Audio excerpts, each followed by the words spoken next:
Dan kita juga punya tokoh-tokoh muda. Adi Sasono tuh enggak selesai kuliahnya di ITB. Kalau Akbar Tanjung dikeroyok rame-rame itu selesainya itu. 13 tahun insinyurnya itu. Kita tengok lagi kemenakannya Emil Salim. Ahli solar sistem di dunia.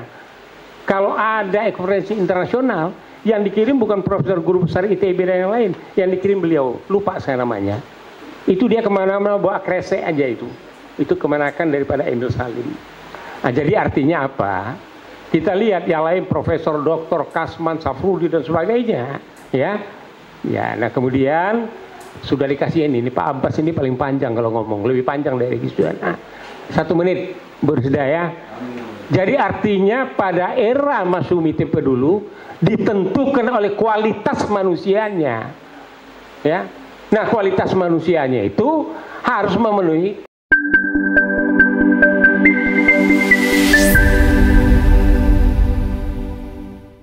Alhamdulillah, pertama kita panjatkan puji syukur Allah Subhanahu wa taala yang telah ya menguatkan iman dan Islam kita berkumpul dalam keadaan sehat.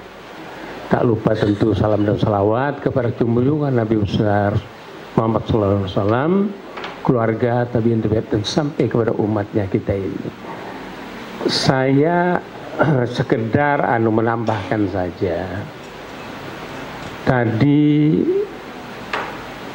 kenapa Masyumi tempo dulu itu berhasil? Dan kenapa Buya Hamka itu tidak masuk perguruan tinggi dan juga Muhammad Natsir? Pak Natsir itu memang dia minta izin sama ayahnya. Saya tidak mau nyambung, cukuplah sekian katanya. Dan ayahnya mengizinkan.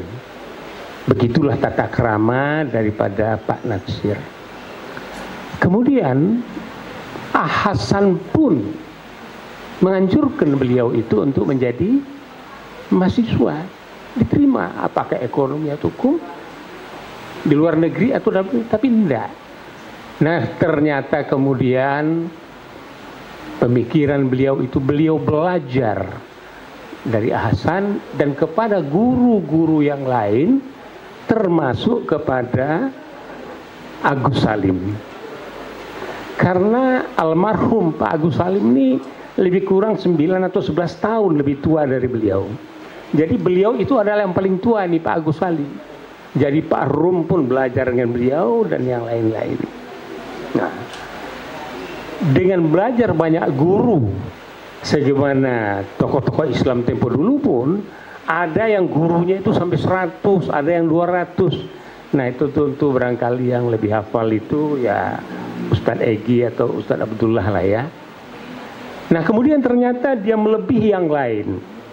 Pak Natsir tadi menulis buku yang luar biasa, kemudian menjadi tokoh dunia yang amat disegani.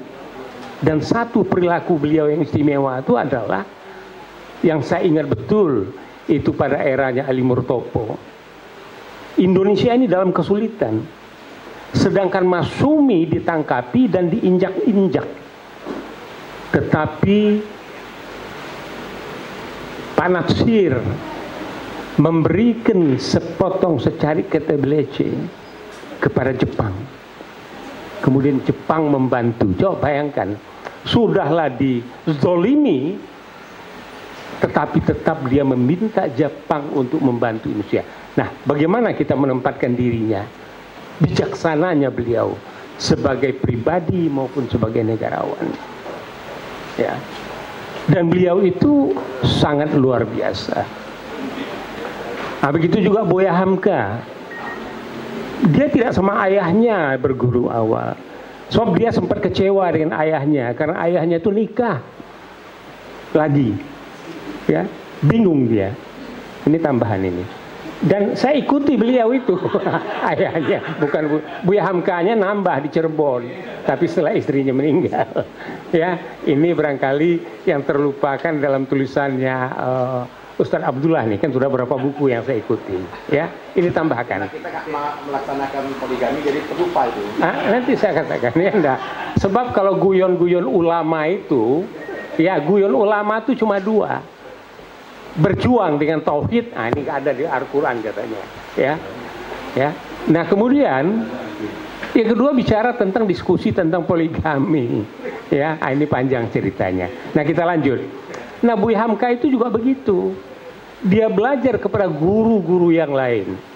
Salah satunya gurunya itu yang lebih kuat itu adalah namanya kakaknya Rahmah El Yunusiah, pendiri sekolah putri, ya, termasuk tertua, ya, di Padang Panjang, yaitu namanya El Yunusi, ya, Diniah Putri, tapi abangnya itu mendirikan Labai El Yunusi, dan itu adalah murid tua dari kakek saya, ya. Dan kemudian dia berguru kemana-mana. Jadi artinya apa? Belajar itu menuangkan dan melahirkan seperti itu. Dan kita juga punya tokoh-tokoh muda. Adi Sasono itu tidak selesai kuliahnya di ITB. Kalau Akbar Tanjung dikeroyok rame-rame itu selesainya itu 13 tahun insinyurnya itu. Kita tengok lagi kemenakannya Emil Salim, ahli solar sistem di dunia.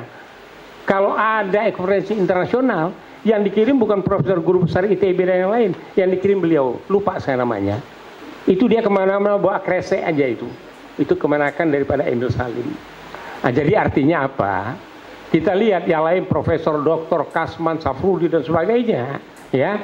Ya, nah kemudian sudah dikasih ini Pak Abbas ini paling panjang kalau ngomong, lebih panjang dari Gisduan. 1 menit, bersedia ya. Jadi artinya pada era Masyumi Tempe dulu ditentukan oleh kualitas manusianya, ya. Nah kualitas manusianya itu harus memenuhi C3 itu tadi, ya. Kemudian 3S. Santai, serius, sampai dengan motivasi yang tinggi, dengan pemahaman tauhid. Karena apa? Bung Karno meminta apa dasar negara kita. Kakek saya bilang sama beliau, silahkan cari di Google. Ya sampaikan tauhid katanya, ahad katanya. Nah itulah yang akhirnya menjadi. Tetapi Bung Karno menempatkan pada sila kelima. Nah kemudian Agus Salim dengan yang lain menjadikan itu berada pada sila pertama. Dalam Piagam Jakarta. Piagam Jakarta kembali eksis, yaitu dengan 5 Juli tahun 59, dekret presiden. Itu yang kita jalankan. Terima kasih, sekedar itu saja. Jadi sekolah politiknya Ahmad Yani jalan, tim yang dikelola Manji Suluro akan berjalan sedemikian rupa. Nanti di Bali, setelah itu insya Allah Sumbar, setelah Juli, setelah ada restrukturisasi, kemudian setelah itu di Jambi insya Allah. Sekian, terima kasih. Billahi taufiq wal hidayah. Wassalamualaikum warahmatullahi wabarakatuh.